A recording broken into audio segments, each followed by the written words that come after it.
Me time to see. And in this particular, forget it. Shoot, I'm tired. Particular video, I will be reviewing Love and Hip Hop Hollywood, episode 13, which I hope I originally thought was going to be a season finale, but it's not coming till next week in the first week reunion. But shout out to my YouTube fam. You already know, like I said, we back to the webcam for a minute until further camera died. But yeah, like I said, I enjoyed my birthday yesterday. I hope everybody enjoyed their weekend and stuff and get through this week. Um, but I'm going to try my best to deal with this snooze fest that we had. And we just going to take it from there, y'all. There's only so much I can do because what the hell was tonight's episode like the other episodes? You know what I mean? I originally didn't want to do it honestly, but I was like, I did say I was coming back and I didn't want to keep procrastinating. So, and I thought it was finale. But anyways, to get to the serious but sad reality, if y'all, used Instagram and stuff recently, Moniece, had a statement, and I think the Shade Rubin put it on there about, looking her brother is missing. He has, had mental illness, and they're basically, trying to find. I think he was detained, or the police got, but they let him go, but they let him go because they don't consider him, the only way usually that they take you in is that either you're suicidal or you're violent or possibly risk to other people, and they can't file a police report or something like that. So she's trying to get the word out there to hopefully if people see him, do not approach him or anything, so they can get the police, so he can hopefully get help, because it's just unfortunate, mental illness is real and it happens and it's more out there than what we think. So keep Moniece and her family in your prayers. It's just, it's real, touching and sadness, but hopefully, Lord willing, he'll be able to get the help that he needs. So actually, I usually don't go order, I go by the characters. But Moniece was the first one in the episode, and I noticed her, and I think also Lyrica, that's not the first time I played a song on there, but I noticed their songs were not mentioned as music from the cast. Moniece will sing a song, she's trying to get over AD, Ray is there in appearance, and Masika makes a return. Conveniently, Ray gets this call about the diss track that was a tragedy from Zale and Alexis, and it's supposed to be geared towards Mr. and Masika, whatever, right? Then Moniece, already feels some type of way because she's still over the fact with the AD. She still wants to work it out. AD kind of showed herself previously, okay? And like I said, it seems like a lot of stress, even with the fact that her with the issues you got with Tiffany and the way that she's acting towards Moniece. You know what I mean? So I'm just like, okay. But Moniece decides to tell them, they talking about, oh, they always talk about me. The speech like, what? They still talk about you, blah, blah, blah. She decides to tell Masika, you ain't got to worry about it. I'll do the stuff or do your work for you. Because, like I said, also Hazel E is the one going around, they're going back and forth around, a couple months ago. And, Hazel is calling Masika a bad mama. You've been pee-popping, since 10th grade, whatever. And has a picture of Masika holding her child. And, I think it was around the time, I remember there was a rumor or alleged rumor about a certain castmate. And I think even Hazel was trying to pinpoint and say Masika was the one that, the child had to be sent to the hospital for taking a mild or some opiate, whatever, okay? And she was trying to say that as well, okay? So I said allegedly because she said shit, not me, okay? So you sat there and she said she was going to meet with her. Surprisingly, she met with Hazel Sky instead of Hazel E, considered Hazel E the pictures, and maybe because it could be because of the AD being disrespected about it, because even Ray and Masika had to remind her, like, she's been on us. You are you sure you want to take AD back after that stuff? Whatever, right? And she decided to move Lexus and try to serve some papers tomorrow. You've been served. You have to leave LA, blah, blah, blah, and all this stuff. Lexus basically ripped up the papers like, no, I'm not going anywhere. I'm going with that. And at the same time, too, it's like, again, Masika could have did this, and if this supposed to be, I mean, maybe that's just me, y'all. I'm like, okay, they made a diss track. They first, the last people do diss track, it was horrible, or whatever. But at the same time, I'm just like, if that's her reasoning, besides, of course, they're going back and forth, blah, blah, blah. And technically, if y'all got into a confrontation, couldn't she serve her and serve her, considering that didn't in the middle of this episode of the season that she, ran up over somebody trying to jump Alexis? Couldn't it be that she could have served? I'm just being I'm not trying to be biased or anything, okay? Because like I said, Moniece has grown on me, whatever. And like I said, it's kind of, it's kind of sad what's going on with her family situation. But I'm just looking at the scene that was given. Or, she could have served Tiffany after the bitch tried to throw Pringles at her and shit at the fucking photo shoot of AD stuff. Just something, you know what I mean? Like, I just thought, like, really? Really? Okay. All right. So, we also had, it was just a lot of scenes. Let's get this shit out the way. Fizz is looking for a hit. Okay, that didn't sound right. But, he wants to get, back in the music scene. It just seemed like these last couple episodes, he between smoking at least a couple damn blunts and then looking for a way to find some way to put B2K together again or come out making a supergroup. Not to say they're not supposedly successful, because he keeps comparing, like, for example, New Edition when they brought Johnny Gill. But he could do supergroups. Of course, what was it? LSG, would have had a Johnny Gill, Keith Sweat, and Gerald Warburg, God rest his soul. Okay. They also had, well, we all know how that went with the Tank, Genuine, and got that damn Tyrese. Okay. Never mind, but I'm just saying, not to say it's not possible they can make a hit and have like a super group and have like different dudes, in combination with group or different singles competitive. It can happen, okay? We can have one wish, okay? So, we go ahead and we, so like I said, Fizz is at April. April just makes appearances looking fabulous. Brooke is there too as well. Like I said, I know I'm jumping scenes, but I'm like I said, y'all, I wanted to go to sleep. This would put me to sleep, okay? We didn't see Safari this episode with no coconut oil, nothing like that, whatever, okay? But there was a scene, like I said, Fizz is determined to make this group work. And he decides to ask April, and, because she's like, April's the closest person to him. I'm like, they've been broken up for a minute now. I mean, their second baby's already, about to start riding her tricycle and stuff, okay, with no training wheels. And then he even asks April, Biz does, at her wine tasting event, how old is Mega now? So, but at the same time, like I said, they ain't together. So I'm like, hey, I know it sounds awkward, but person, I'm like, hey, he could have asked his mama, how you doing, blah, blah, I can meet up that. Because, Omari has not been answering no text messages, no nothing. He has not been responding to the DM. Not today, not tomorrow, nor next week. Okay. So, she's basically saying, well, he's obviously still wants to be by himself and stuff, but she offers him wine. But did y'all pay attention? Was it there or the other event when he up here singing on the sidelines to talk to Ray J, that he had a shirt called, it was like F popularity, but when you're trying to sell something, you have to have some type of popularity or somehow bring business or people, customers, use in some way to your brand or whatever you're trying to sell or give, as far as, what he's trying to do. He wants to bring popularity, get some funds in. So that was an interesting shirt. Okay. But they talk, like I said, Brooke is there, and Bridges come there and they talk for a second, but Brooke is putting two together, okay? Two together about certain stuff. So she wants to invite to another event, because everybody has to do stuff mostly at events, and they confront the person, if they could, at another person's event and stuff. That's how you do things. You bring bullshit to the business. That's how that we supposed to do it, I guess. Okay, so we go, and is another scene where Bridget's talking to that girl, what is it, Donatella, whatever, and she's putting the showcase. Masikas got some stuff coming on. Hazel, we find out later on, the last scene is there as well. And also, Bridget and Brooke was trying to play something conveniently. She got somebody sending something to the iPhone.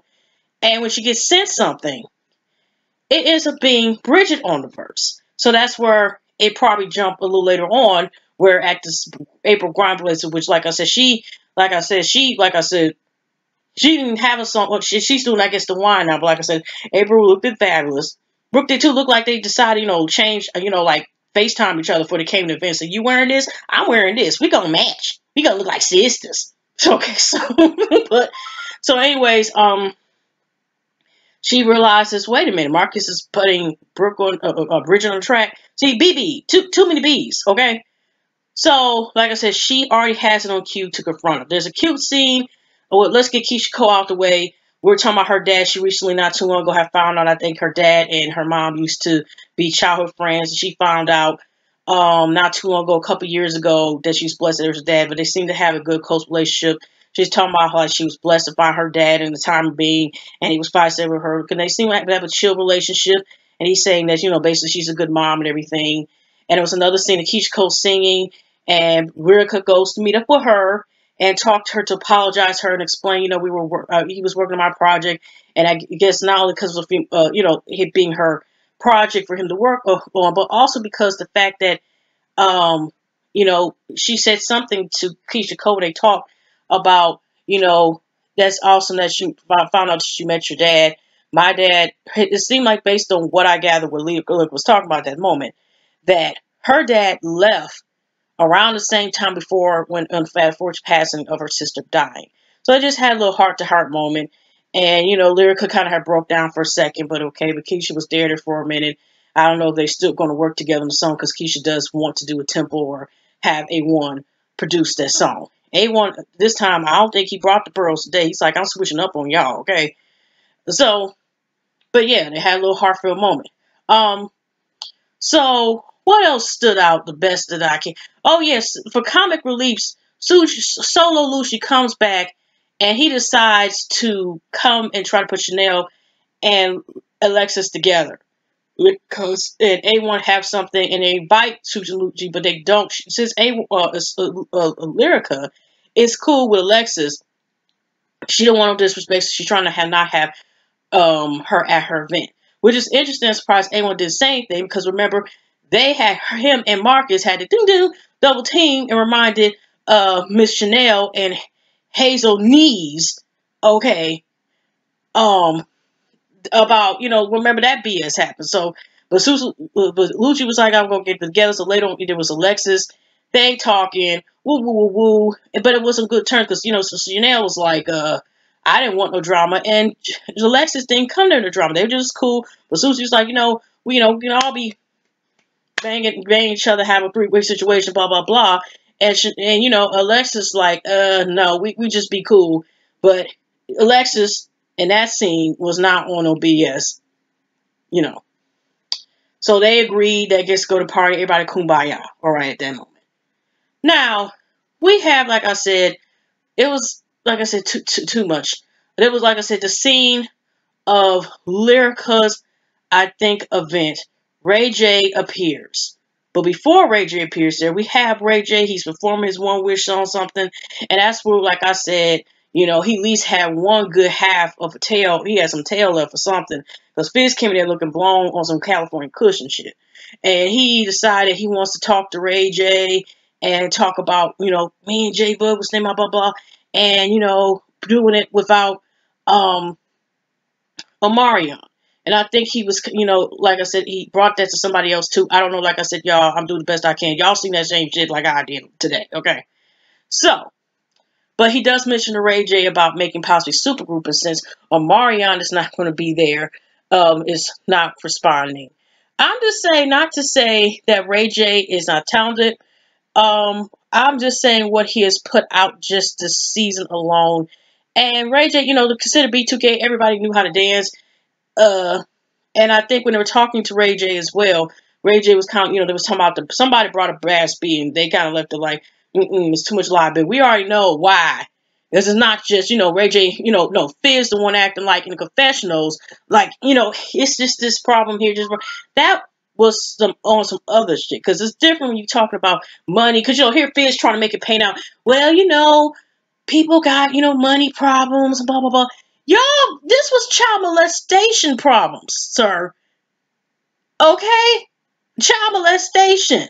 And Raspy was the one putting it out at the same time, promoting a damn song and shit with his brother, who was at that time confirming that. This ain't no damn legend. These motherfuckers put the shit out at they damn selves, saying he did that to all y'all. Okay, so that alone, just the fact that this beyond, and money problems is bad enough, but that is some other shit. You that should not even be an equation. If Marion do whatever, if you and J Bug want to do like some proper, have they thought about possibly making another, learn from that and making like another group, like another R&B group possibly, you know what I mean, like another group of boys or even a duo dance crew. You got Sir Part 2, whatever. What? Then they have another one. I don't know, but I'm just saying it's just like it's a learning experience. But he wants to go back to something that, even though they were popular chops and very popular, the real reality is that him, the New Edition thing. No offense, but do they have enough material? You know, got some controversy. Would y'all actually honestly see a B2K, a movie? All right, anybody, is y'all thinking about it? Is y'all thinking about it? Like I said, B2K did they shit. But is y'all thinking about, do you think they worth their own miniseries? Or even 2 hours? Or even a song? Just something. Do you think that's worth that? Okay? Okay, alright. But, so, like I said, Ray J's thinking about it. Ray J's thinking about it, So we'll see how that come up next week, because it seems like J Bug would have to be like, like they kind of looking like J Bug. Remind him like, yeah, we were on the charts. We were the shit, whatever. Don't try to downplay us like, we just did past you, okay? You were just Brandy's brother. Okay. So we got these last two events. Like I said, it really wasn't that. We did see touches scene Lyrica later on after her event. We did see that she finally went to go visit her sister with A1 and her mother. So that was a good scene as well. When they have this event, y'all. Now Lyrica's singing, they got both the mamas, they never say the whole time they've been this whole season. Nothing. We got eventually Alexis comes there with Chanel and they all hug, like, oh, we're friends now, and I'm hit, I got that now. So whatever. And they kind of this ain't something Lucia, but then they come in there that they want to sit there and it's my phone ringing. Oh, we can wait. They sit there and basically now want to confront Ray J because he's also at this party as well about how he treated Hazel E because this low sperm count type of thing. Okay, that's their girl now. Whatever. Woo, woo, woo. They just tell Ray J and A1 about a little bit, but everyone's like, you know what? Let me go be my wife. I ain't got time for this again. He leaves. They go. Whatever. So that's what I'm saying. I think that's when, again, I think they talk a little bit about, yeah, Ray J was talking to A1 about possibly being with the group, with Ray 2J. And even A1 looking like, okay, nigga, I should have, what the hell? Just one of them type of looks, you know what I mean?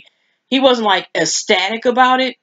So, but like I said, it's just like he's really trying to get this together, okay?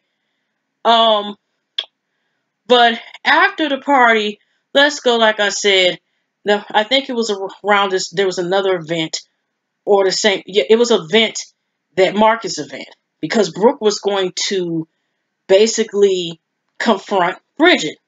Because like I said, Bridget has not confessed to Brooke in the previous, I think, in April's party, whatever. Oh, Rick was like, I would go see my blah, blah, blah. Bridget has still not admitted that, her and Booby got together. Okay? Not at all. Okay? She's thinking she did her a favor and stuff. And Brooke already feels the type of, because we find out in the middle of the episode, Confessional of Brooke tells us that James, it's just side bitch, side just everywhere, just side, just everybody got sides. Ain't on no own course or nothing. Just everybody just sides to people. It turns out James left his wife to mess with Bridget. I was just like, why it's not then Marcus up there, this person here, I'm just like, so, because the way we make it seem like James was like a hopeless love person trying to make it work and whatever, because Bridget's stuff is so good that he still tried to make it work for her or seeing the, goodness out of her. And apparently that was one of his side chicks too, based on what Brooke has told us in the confessionals, okay? So, like I said, they go to Mark's event and Bridget is pulling up, and conveniently, Brooke has on cue the DJ to play the version where Bridget is on there. And here Brooke is telling Bridget, like, oh, so you know what? What's this thing with you and Mark? Are you fucking him the way? Because you have to tell him what I'm doing with Booby, whatever, supposedly. And you steal my song. Even Mark was kind of confused, but we still don't know how she got that version because he even didn't know how she even got the version where Bridget was on there. Bridget's confession was like, I can't take nothing half. Yeah, Mark asked me to be on the song, stuff like that, but you know what I mean? It's, you know, I can't take nothing half, just like Booby. That's not hers. Blah, blah, blah, blah. But she also seems confused because I wanted Booby invite me after. Did I get the invite the last minute? So she really thought, that booty call right there was going to be very special. And now she was looking at confessionals as if she had no idea. Oh, girl. Anyways. But they're just talking. They've agreed that to stay frenemies, that don't work. But they're just going back and forth a little bit. Because here is basically like, yeah, you need to focus on your man. Was Brooke is basically just telling Brooke, they're going back and forth. But Bridget, in a way, seemed like she was proud of the fact that, that she slept with Booby to a certain point. You know what I mean? Because she's just like, well, I'm cool with Marcus, but I don't, wipe his hands, help sweat off his brows and all this other stuff. And I'm his friend, and yeah, I was with Booby, blah, blah, and this and that, whatever. And I'm DG Fair, blah, blah, blah, blah, blah. Because she also had to inform Brooke that earlier that she's supposedly her and James broke up. They probably did after he seen this episode. They already had already, okay? So, they sat there and they went back and forth. And when Brooke Riley, because Brooke was like, I'm sick of you again, her usual, I speak of you, Marcus, go ahead and, be where you do what you want to do. And, okay, Brooke, but Marcus not saying nothing. He just looking like this, but the professionals, I thought this was done. I'm in the middle of this and they talking about a little booby, blah, blah, blah.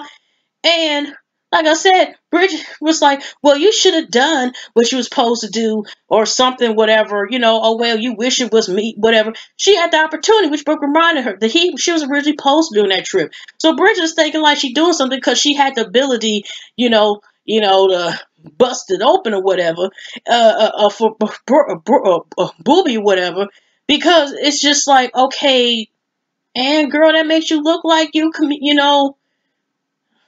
everybody's seen it. You know what I'm saying? You making it seem like your reputation, even though you're mad talented and stuff, is that, I'm just saying is you're more known for your show for, cheating on James and actually being, the weekend chick, more so than your talent.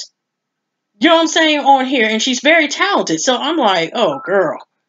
Okay, whatever. But Brooke leaves, whatever. So we go to the last scene of the night. And like I said, Doc Bella, I'm not trying to say that lady's name wrong, and she's doing a showcase. And I guess she's getting all the women, but she didn't say whether Monique was supposed to be in the showcase or not, because you might as well put everybody who has talented and the few heifers that don't need to be in that shit to be in there, since you're putting everybody, Shoot, maybe I could get my ass on there since, you just putting everybody giving a chance. There's nothing wrong with giving people chances, but I know I can't sing worth a damn. I know I can't play a damn instrument. I can't even milli vanilli right. Okay, so I'm just saying is, if you don't give everybody talent, just give it all. Just give it all to everybody. Because Masika is supposed to be in the showcase. Brooke and her talk for a little bit, and Bridget's on the stage. It seemed like a nice song personally to me, and she walks on the stage, but they didn't get it more confrontational. Then that Bella's like, we gotta wait for Nasal E, and here go Brooke and Hazel in the background, which is true. Like Hazel has been running her mouth, but we don't know what issues where she has. It seem like her defense is back to, I want to talk about everybody because really I need to get right with Jesus and see a counselor. But instead, I'm going to sit here and cause all these problems with folks because I have major issues and I have to put up a front. But Brooke and Masika all telling the lady, like, Hazley, that man, Aunt E looking bitch, Art Barco, what is she up here coming here for, basically? So Hazel E is on stage, and Masika like, you know what, you come right here, blah, blah. They start talking, blah, blah, blah. But Masika did, even though security guards, was able to at least, she did get the wig, she leaned a little bit off the stage, and Hazel E walks off, and Pablo's like, she got to put her wig back on, and that's kind of how the episode just ended. Now, even though Masika be on some bullshit too, you get to the point you got to play eeny, meeny, miny, mo with these motherfuckers, okay? Because as far as like, yeah, Hazel E does need to get her ass whooped, whatever. And Masika needs to be able to certain things that she does need to take care of on her own. You know what I'm saying? She don't need to have everybody else keeping doing stuff for her in terms of that. You know, even though you wish it would be more of that scene, whatever. Because like I said, Hazel E, what is she doing? But you, like I said, they just left it alone, and that's how kind of the episode ended. I'm sorry, y'all. That's the best I could do. It really was nothing going on. Like I said, after this, I'm just going to uplist and take my ass probably. But we got one more episode, y'all. And then we have reunion, which is interesting, part 1. And maybe they're going to show part 2 the week after next. You know, so. But anyway, y'all, hugs and love. Shout out to my YouTube fam again. Like I said, we play not plus weekend. And like I said, just we're going to take it day by day. But y'all, like I said, you know damn well this season was dragging like hell. I'm confused. Half of the cast who are there are not supposed to be there. I mean, not really in the cast that much, like Nikki Baby, Safari, and so forth. Why they only show Bridget as a showcase? And like I said, Moniece had sang, Lyrica sang again, even if it is the second time the song. I'm just like, you know what, whatever. And is Princess coming back at all? Is she still part of the cast? They jump from one thing to having kids and music, and now all of a sudden it's Ray J want to do this stuff. And so what happened? The fish just popped out of nowhere. Last time he was on there was an intervention with Thierry Marie, and now all of a sudden he popping back wanting to do the BT2K stuff. But anyway, y'all, hugs and lugs. Let me get out of here. I'm done for the evening. All right, take care, y'all.